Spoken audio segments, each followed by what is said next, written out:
nog gaat vallen en kon die bos gelegen. Dus zit ik eerst daar. Ik draai toen te denken, hoe ga ik nou? Maar ik dacht, wow, die meisje wat samen in die kar was. Schreeuw heel de naar mij, dan ik weet niet wat makelen met die vrouw daar zo op Suri en heel zijn haat loopt. En ik bij mij wat kan er die vrouw kracht of dood maken of wat even. En hallo, en die vrouw was ja. En zo nog veren en nog, hallo ik nog veren en kom ik aan bij de post, ik weet niet wat er wordt uit die. Ik heb gezegd dat zo op de nacht wordt doen dat zie. Op de tijd hoor ik weer ze hem roep. Maar nou mijn mensen wie ze alle die voor ze hem gekregen. Ik heb niet die karren weggereden. Wie ze alle die misschien voor ze hem gekregen ze een banaan. Laat ze ook aan de kom je van alle gezien hoe ze stoeien nog op die beach wat aan doen.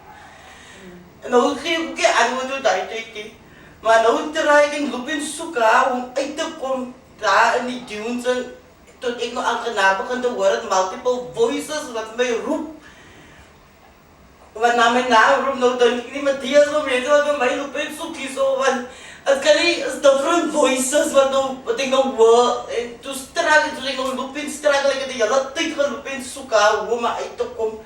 Tot ik nog naar kom, toen zie ik nog die blauwe luchten wat hulle nog voor mij zeggen.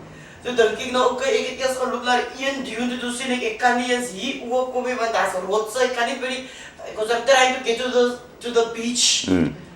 En ik laat op de beach kan, dus ik als rotsen, ik kan niet daar worden, ik weer terug in